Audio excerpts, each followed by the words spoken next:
Gəlin ikinci hissə ilə davam edək. Deməli, bu hissəmizdə biz nələrdən danışacağıq?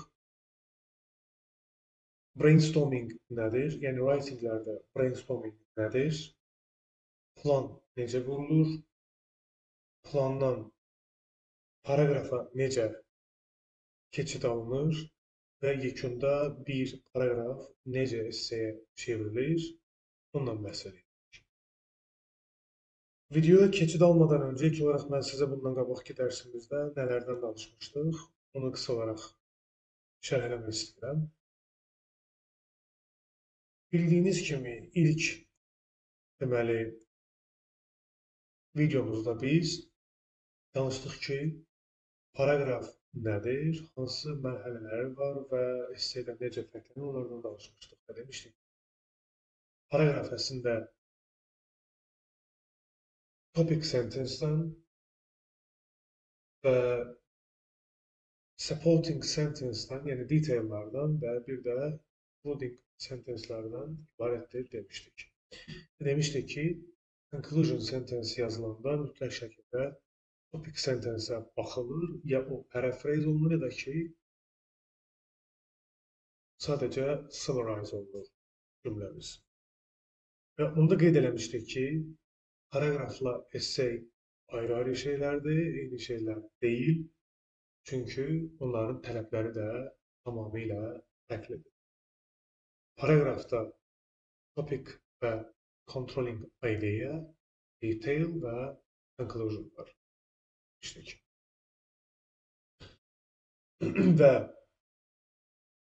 onu da qeyd eləmişdim ki, BİM-in Dövlət İmtahan Mərkəzinin təqdim etdiyi nümunə isə bir essay yox, təkrar edirəm, essay yox, sadəcə bir paraqraf. Və Dövlət İmtahan Mərkəzinin sizdən tələb elədiyi bir essay deyil, sadəcə bir paraqraf. Yəni, yazarkən diqqətli olmalısınız. Paraqraf yazdırmalısınız şagirdlərinizə, essay yox. Çünki essaydə 100 söz tələbi olur. Essay minimum 200-dən başlayır. Odur ki, diqqətli olmaq lazımdır və şagirdlərinizə də öyrətdiyiniz zaman paraqrafı öyrətməlisiniz. Və ilk olaraq danışacağıq bugün brainstorming etməyimizdən, necə edəcəyik ondan danışacağıq, plan necə qurulduğundan danışacağıq və plan qurulduqdan sonra support 1 və reasonlar, yəni detaillar, support 2 detaillar, support 3 detaillar necə yazılır, onlardan danışacağıq. Gəlin mövzumuza keçid alaq. Deməli, mövzumuz nədir? Hansı writing növündə söhbət gedir burada? Opinion paragraf, yəni şəxsi fikrimizlə bağlı olan bir yazma. Demişdik ki, bu mövzularda biz əsasən I think, I believe kimi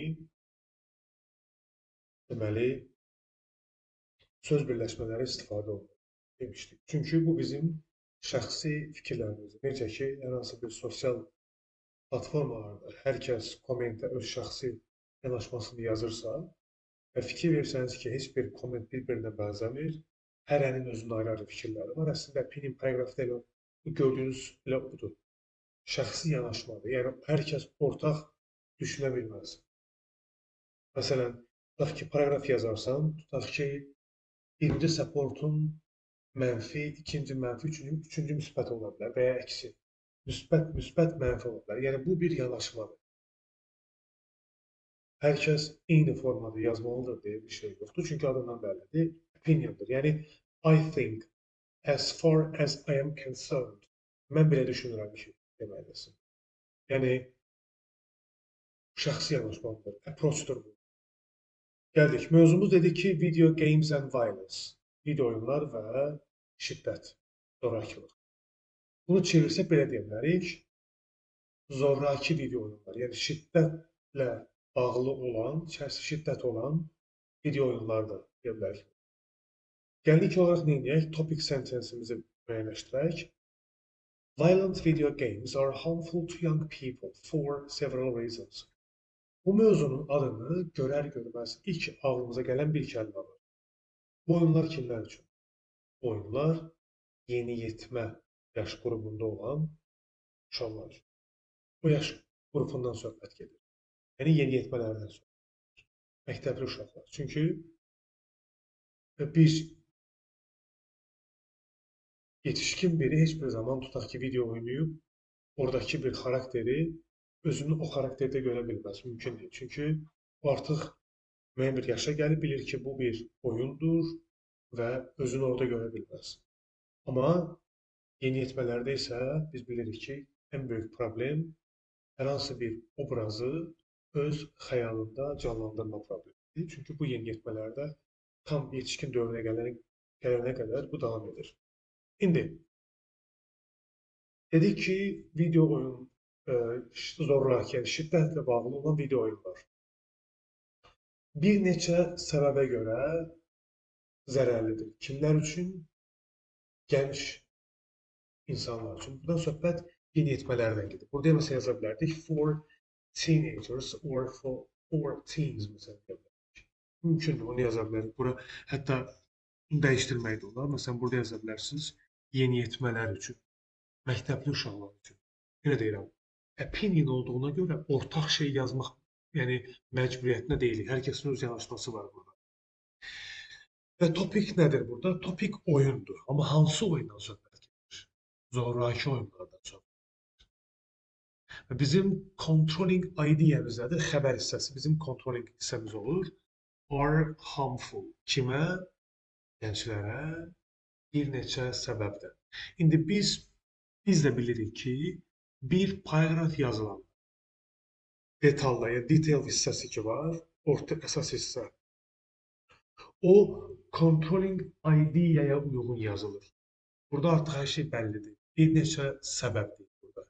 Deməli, mən nə etməliyəm? Bu səbəbləri açmalıyam. Ki, siz də bilirsiniz ki, opinionlarda minimum 2 səbəb göstərilir və üçüncü isə nə olur? 1-lə 2-ni qarşı-qarşıya qoyur. Və əslində esseydə də belədir, opinion esseylərdə də belədir. Tutaq ki, body 1 yazılır, body 2 yazılır və body 3-də biz onu qarşı-qarşıya qoya bilirik. Və esseylərdə bunu eləmək mümkündür. Birazdan göstərəcəm nümunələrdə. Düzdür, əslində IELTS-də tam olaraq belə deyil, amma normalda deməli, opinion esseylərdə, yəni firstly, secondly, amma 3-də isə biz qarşı-qarşıya qoyuruq daha çox. Belə bu şəkildə olur. İndi birinci yazmağa başlamazdan öncə ilk edəcəyimiz şey nədir? Brainstorming eləməkdir. Məsələn, nə deyir burada? Deyir ki, when you are giving a topic for an essay or paragraph, it helps to brainstorm ideas related to this first topic first. Hərfi tərcümə eləməyəcəm, qısaca deyəcəm. Yəni, bir paragraf yazmazdan öncə etməlisiniz. Yəni, mövzu ilə bağlı nə yazacağını beynində canlandırmalısan. Hərfi tərcüməyə ehtiyac yoxdur. Yəni, yazacağın cümlələr, çünki brainstorm sözü beyin fırtınasıdır, amma əslində burada ideyaların canlandırılmasıdır beynində. Yəni, beynində fikirləri, ideyaları, nə yazacağını canlandırmalısan. Beynində canlandırmaq mənasında. Və deyir ki, bunlar həmin o ideyaları yazanda kağıza, sözləri, şərt deyil ki, onu sıralı şəkildə yazasan. Məsələn, orada qeyd olunur ikinci cümləmizdə. Sadəcə nə gəlir ağlına yaz. Bu nə demək? Məsələn, mövzu oyunla bağlıdır, şiddətlə bağlı bir oyundur. Yəni, zorakılıq ifadə edən, zoraki video oyunlar. Mövzu budur. Götür vərəqə, o mövzu ilə bağlı nə qədər söz bilirsən, birinci onu eləməlisən. Nə qədər söz bilirsənsə, onları yazmalısan. Çünki brainstorm eləmədən sən birbaşa başlaya bilməzsən yazına. Sən birinci onu brainstorm eləməlisən, yəni beynində canlandırmalısan eləyəcəyin fikirləri. Bu bir. Ondan sonra o sözləri çevirəcəksən söz birləşmələridir. Artıq nə olacaqdır burada? Cümlələr, mövzu ilə bağlı ideyalar artıq qurmalısan. Bu sözlərin köməyi. İndi, məsələn, baxın burada sözlər qeyd eləmişəm mövzu ilə. Violence, aggression, influence, murder, behavior, games, death, children, killers, ban, yəni sırf mövzu ilə bağlı sözlər. oradan buradan qoymuşam ki, hə, bunu yekunda yazıyıq bir yerə, artıq bir proqram ortaya çıxar. Çünki brainstorm etmək mütləq şəkildə önəmlidir.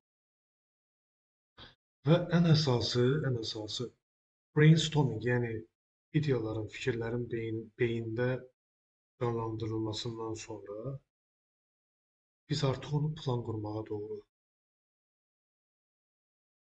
yönləndiririk. Yəni plan qurmağa doğru, plan qururuq daha doğrusu.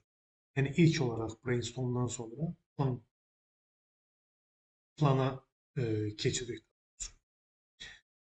Və plan qurarkən nə edirik? Baxaq. Deməli, görürsünüz burada 3 dənə ideya yazmışam. Və bu 3 dənə ideyanı yazanda cədvəldəki sözləri götürmüşəm. Aggression, violence, influence sözlərini. Çünki əvvəldən bunları artıq mən nə etmişdim? Brainstorm etmişdim. Və brainstorm etdiyim bu sözlərin indi detallandırılmasına ehtiyac var. Mənim deməli mətnimdə 3 və indi bu proqrafımızda gəlin ilk olaraq topic sentensimizdən başlayaq və supporting ideyalara doğru keçid alaq. Topic sentencedə nə deyilir? Deyilir ki, in my opinion, violent video games are harmful to young people for several reasons. Bir zənnimcədir video şiddətlə bağlı olan, yəni zoraki video oyunlar zərərlidir gənclər üçün. Bir neçə səbəbə görə. İndi bunları biz nə etməliyik? Artıq bunlara supporting ideyalar verməliyik. Məsələn, first of all deyir burada, ilk olaraq. Ya deyə bilərsiniz ki, the first reason is that, və ya deyə bilərsiniz first of all və ya first yaza bilərsiniz. Üçündən birini yazmaq mümkündür. Yaza bilərik. İndi, yuxarıya diqqətlə baxsanız görərsiniz ki, burada biz nə etmişik? Deməli, biz burada qeyd eləmişik. Birinci ideyam nə idi? Aggression. İkinci ideyam nə idi? Influence of character. Üçüncü ideyam nə idi? Real life violence. Düzdür? Bəli. İndi mən nə edəcəm? Mən indi aqressiyamı yazacağım birinci supportingə. Influence of character yazacağım ikinci supportingə və real life violence yazacağım üçüncü supporting cümləmə. Baxaq, məsələn, birinci cümləmizdə qeyd olunub. Birinci supporting sentence. Supporting daha doğrusu idea. Çünki supporting ideyanı biz açmalıyıq example-lar. Deyir ki, first of all, studies show that playing games can cause negative changes in the behavior of young people. Deyir ki, ilk olaraq onu qeyd etmək istəyir ki, araşdırmalar göstərir ki, bu oyunları oynamaq gənc insanların davranışına deməli, mənfi dəyişikliklərə gətirib çıxardır. Yəni, pis təsir edə bilər. Bu, mənim birinci ideyam idi. Birinci ideyam birbaşa ilə bağlı idi. Aqressiya ilə bağlı. İlk ideyam, planımda ilk, çünki plan qurmuşum da, 3 planım içərisində 3 ideyam var idi. Aggression. Necəsi bu nə rolu var? Brainstormingdə istifadə etdiyiniz sözləri siz planda qeyd edirsiniz. Supporting idea 1, bunları yazacağım. Supporting idea 2, bunları yazacağım. Supporting idea 3, bunları yazacağım. Çünki buradakı ideyalar, deməli, planda yazmış olduğunuz o sözlər əslində brainstormda qoyduğunuz o qarışıq sözlər, oradan götürüb çıxardırız da sözləri. Məsələn, yazmışam aggression, violence, influence, murder. Baxın, hamısı burada istifadə olunub plan qurulan. Artıq bir draft qururam özümə. Deyirəm ki, mənim ilk birinci paragrafım birbaşa aqressiya ilə bağlı. Mənfi mənada aqressiyadan söhbət gedir. Bunu detallandırmaq lazım. Yəni, detail və example-larla bunları vermək lazım. Deməli, ideya, nümunə, ideya, nümunə, ideya, nümunə. Belə eləmək lazım. Deyir ki, burada, according to researchers, immediately after playing these games, young people have more aggressive thoughts and angry feelings. İndi yuxarıdakı ideyamı, çünki axı deyir ki burada, təhqiqatlar göstərir ki, bu oyunlar gənclərin davranışında mənfi dəyişikliklərə gətirib çıxara bilir, səbəb ola bilir. İndi negative changes nələrdir, onu burada açıb. Deyir ki, araşdırmacılar, yəni təhqiqatçılara görə həmin bu oyunlar, yəni bu oyunları deyir, oynadıqdan sonra deyir, həmin o gənc uşaqlarda, yeniyetmələrdə aqressiv fikirlər, yanaşmalar, düşüncələr və ya o qəzəb dolu hisslər artıq yaşamağa başlayırlar. Hisslər onlarda oyanmağa başlayır. Bunu daha da əlavələndirib, daha da açıqlayıb. In addition deyir, frequent players get into more fights at schools and have more arguments with their teachers. Bundan başqa deyir, yəni bu oyunları tez-tez oynayanlar məktəbdə daha çox dava eləyirlər, daha çox fighting edirlər. Və öz müəllimlərlə daha çox mübahisə edirlər. Görürüz, artıq burada aqressiyanı biz cümlələrlə nümunələndirdik. İdeya verdik, nümunə verdik. İdeya verdik, nümunə verdik. Bu birinci ideyam idi. Birinci ideyamı detallandırdım, nümunələndirdim. Detal, nümunə. İdeya, detal, nümunə verdik. Gördünüz? Gedirik ikinciyə. İkinci ideyamız nə idi? Yəni plan yuxarıda qurulmuşdu. Nə idi o ikinci planımız? Həmin o oyunlardakı xarakterin gənclərdə buraxdığı izlər. Bundan söhbət gedir burada. Baxaq ikinci. Second, violent video games can make young people less sensitive to violence in the real. Çox gözəl bir cümlə rəsm. Deyir ki, bu şiddətlə bağlı olan, bu zoraki deyir əslində video oyunlar bizim deyir gənclərimizi real dünyada olan zorakılığa, bu şiddətə daha az həssas olmalarına gətirib çıxarır. Bu nə demək? O qədər şiddətlə bağlı oyunlar oynayırlar ki, gün gəlir uşaqlar artıq real həyatda olan şiddətə, zorakılığa, bu kimi şeylərə qarşı etinadsız olurlar. Niyə? Çünki bu oyunlar əslində onlara adi halmış kimi vərdiş eləyirlər. Oradakı o, tutaq ki, ölüm halları, ondan sonra fightinglər o qədər çox görürlər ki, düşünürlər ki, elə belə də olmalıdır. Artıq less sensitive olurlar, yəni əslində hisslərini itirirlər. Biz onun üçün deyirik ki, yeniyetməlik dövründə olan uşaqlara violent, yəni şiddət, zorakılıqla bağlı olan oyunlara icazə vermək olmaz. Birinci, ən böyük problem onlarda aqressiya yaradır. İkinci, ən böyük problem həmin o video oyunlardakı və filmlərdəki qəhrəmanları özlərini onların yerinə qoyurlar, özlərini onlarda canlandırırlar. Çünki onlarda hələ o oturmur ona görə. Bax, burada əslində ondan danışır. Və çox gözəl bir nümunə verir. Deyir ki, bunu artıq detallandır, nümunələndirir. İdeya, nümunə, detal, nümunə. I believe that these games make it entertaining to shoot and kill. And the line between imaginary violence and real violence becomes very thin or disappears entirely for children. Deyir ki, burada zənnimcə deyir, bu oyunlar ateş açmağı, yəni shootingi və ya öldürməyi əyləncəli bir hala çevirir. Əyləncəli bir hala gətirir. Həmin bu oyunlar. Və deyir, bu zaman o xəyal qurduqları, o xəyali zorakılıqla deyir, real zorakılıq arasındakı o sərhəd, incə sərhəd tamamilə uşaqlarda yox olur. Bu nə deməkdir? Yəni artıq uşaq ayıra bilmir. Realla xəyalini aydınlaşdıra bilmir. Burada çox gözəl bir example verir. Deyir.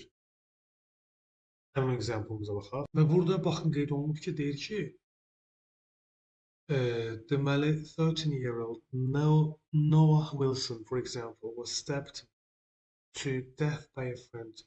He often played the violent games Mortal Kombat. Deyir, bundan nümunə olaraq deyir, 13 yaşlı Noah Wilson deyir. Bu tez-tez deyir, bu zoraki Mortal Kombat, yəni bu şiddətlə bağlı olan deyir, Mortal Kombat oyununu oynayan yaxın bir dostu tərəfindən bıçaqlanaraq öldürülür.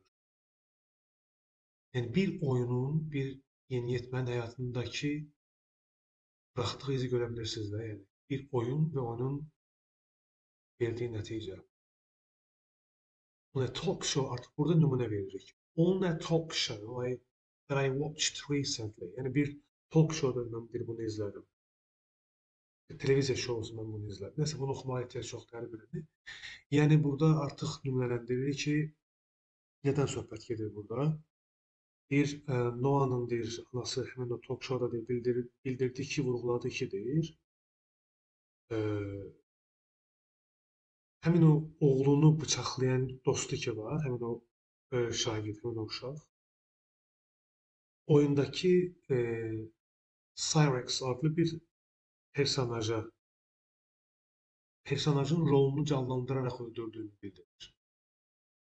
Gördünüz, burada deyir ki, Mother claimed that the boy who stabbed her son was acting out the part of Cyrex, a character in the game. Yəni oyundakı bir xarakteri, xarakterin də adı deyir, həmin o personajın da bir adı Cyrex'dir. Özünü onun yeri, bayaq dediyim kimi, özlərini onların yerlərinə. Bu da en böyük problem. Nəysə, üçüncü detalımız artıq burada nə ilə bağlı idi, xatırlayırsınızsa, real life violence. Burada nədən danışır? Uşaqların, ümumiyyətlə bu üçüncü hissə daha önemli məsələlərdən biri. Deyir ki, third, some children, especially those with difficult home lives or emotional problems, may not understand that violence is not a good solution. Burada live feili deyil, live, həyatlardan söhbət gedir burada. Çünki yaşamaq feili deyil, yaşam sözüdür. Home lives-dan söhbət gedir burada. Burada çox fərqli bir yerə vurğu vurur. Deyir ki, bəzi uşaqlar, o uşaqlar ki, hansı uşaqlardır o uşaqlar? Yəni, çətin bir ailə həyatı olan və emosional problemləri olan uşaqlar deyir, zorakılığın və şiddətin doğru bir çıxış yolu olmadığını dərk etməyə bilər. Bu normaldır. O açıqlamağa başlayır, detallandırır və yekunda isə concluding sentence. For these three reasons, I believe that violent video games are harmful to young people and should be controlled or even better, daha yaxşı isə yasaqlanır. Banned oluna bilər. Artıq nə elədim? 3 səbəbi göstərib, topic sentence'i paraphrase edərək yekunda bir cümlə yazdım. Bu oldu paragraf. Essay keçid alanda isə vəziyyət biraz dəyişir. Çünki nəyə görə? Paragrafda topic sentence olur introductory paragraph. Supporting sentence 1 olur supporting paragraph 1. Çünki paragrafda cümlə olur, essayda paragraf olur. Supporting sentence 2 burada olur paragraph 2. Supporting sentence 3 burada olur supporting paragraph 3. Concluding sentence olur concluding paragraph. Birləşik müəllim, bunların fərqi nedir? Cümlə ilə paragrafın fərqini göstərəcəksiniz. Onun fərqi ondan ibarətdir ki, paragrafda cümlələr olur. Paragrafda cümlələr olur. Məsələn, bir paragrafda 3 cümlə, 4 cümlə olur. Bax ki, essayda. Amma paragrafda isə, writinglərdə isə bütöv bir mətn özü bir paragrafda sadəcə cümlələrdən ibarət. Burada artıq yoxdur da introduction, nə bilim, body 1, 2, 3, conclusion. Burada belə bir şey yoxdur. Çünki, məsələn, bu nədir? Bu bir bütöv paragrafdır. Baxın bu. Bu bir bütöv paragrafdır. Bu isə bir bütöv paragrafdır. Baxın bu. Bu özü bir bütöv bir paragrafdır. 5'i birlikdə bir paragrafdır. Burada isə, esseydə isə bunlar ayrı-ayrı paragraflardır. Ayrı-ayrı paragraflardır. 1, 2, 3, 4, 5. 5 paragraf var burada. Hərəsi bəlkə də saysaz, hərəsinin için 4-5 dənə cümlə var. Bəlkə daha çox. Burada isə hərəsi bir cümlədir, sadəcə. Bir cümlədir. Məsələn, bir cümlə, 2-3 cümlə. Amma cümlələrdir burada, paragraflar olmur. Deməli, esse ilə bunun fərqi nədir? Esse ilə bunun fərqi odur ki, esse ilə bayaq dediyimiz kimi introductory paragraf, yəni introduction olur burada. Bu da nələrdən ibarətdir? Background information, yəni general statement və thesis statementlardan ibarət olur. Bu bir esseyin giriş hissəsi olur. Supportinglərdə isə developmental paragraph, yəni artıq biz burada bodylərdən söhbət gedir. Bodyni yazmaq üçün biz nə etməliyik? Thesis, yəni yuxarıdakı thesis statement nə yazmışıqsa, onu burada açmalıyıq. Body 1, body 2 və body 3 və conclusion gördüyünüz kimi vermişik və burada artıq bir yox, bir neçə cümlə var. Bunlar oradan edir, açılır. Yəni, esse ilə bunun fərqi nədir? Bax, burada gördünüz nə elədim mən? Paragrafı götürdüm, eyni paragrafı götürdüm, esseye çevirdim burada. Essay formatına salıb. Sadəcə essay ilə orada tutaq ki, neçə cümlə idi? Məsələn, deyək ki, orada 100, 150, 150, 160 söz idi. Burada artıq mən bunu essay formatına salaraq introduction, body 1, body 2, body 3 ayrı-ayrı. Çünki bilirsiniz ki, essaylərdə hər şey from the new line, yəni yeni sətirdən yazılmalı. Məsələn, giriş hissəsi, bodylər, conclusion, bunlar yeni sətirlərdən yazılmalı. Paragrafda isə yeni sətir söhbəti yoxdur. Hamısı birlikdə qarışıq. Çünki orada paragraf yoxdur. Mətin özü bir paragrafdır orada. Məsələn, baxın, yeni sətir, yeni sətir, yeni sətir, yeni sətir, yeni sətir. Burada isə sətir yoxdur. Burada bir bütövdür. Yoxdur burada sətir. Sadəcə özüm bunları ayırmışam ki, bu bir bütöv idi, mən bunları ayırdım. Yəni, kitabdan götürəndə mən bunları ayırdım sadəcə. Kitabın, bu özdə kitabdan götürülüb. Yəni, kitabın bir writing-idir. Mən bunları sadəcə ayırdım. Məsələn, topic sentence burada hansıdır, supporting idea hansıdır, detail burada hansıdır, onları kitabdan vurğuladım, yəni tək-tək ayırdım. Məsələn, baxın bir nümunəyə, bu essay nümunəsidir, paragraf deyil. Məsələn, essaylərdə fikir versəniz görərsiniz ki, introduction-da thesis statement-dır və mütləq şəkildə I believe that, I think that, çünki bu opinionlarda düşünürəm ki, zənnimcə bunlar istifadə olunmalıdır, labüddür. Çünki artıq biz burada öz viewpointlərimizi verməliyik. Çünki nə düşünürük, özümüz nə fikirləşirik, onu qeyd eləməliyik. Artıq bunların body hissələrində, məsələn, first viewpoint reason, justification edirik. Yəni, birinci səbəb, fikir, ideya, onun təsdiqini tapmalıyıq. İkinci viewpoint reason və kitabdandır bu mətin. Onun nəyi lazımdır? Justification. Artıq bunun dəstəklənməsinə ehtiyac var. Üçüncü isə 1-dən 2-ni opposing edirik. Və birinci, ikinci də justify ediriksə, support ediriksə, burada artıq refutate edirik, təkzib edirik yəni. Çünki opinion paragrafların ana qaydası budur. 1, 2 və ya essələrdə belə olur. 1, 2 gəlib, 3-də bunu artıq təkzib eləmək lazım. Görürsünüz, burada yazıb. Refutation, refutate, yəni bir şey təkzib eləmək. Prove that they are wrong or their argument is not powerful enough. Artıq üçüncüdə opposing viewpoints. 1, 2-də viewpointdir, amma support eləməlisən bunları. Bayaq da dediyim kimi, essaylərdə biz thesis statementları support edirik. Paragraflarda isə controlling ideaları support edirik. Burada isə thesisləri, yəni thesis nədirsə onu, bunu. Baxın bunu. Bunu açmalıyıq. Thesis statement burada mütləq şəkildə nə olur? Justify olur.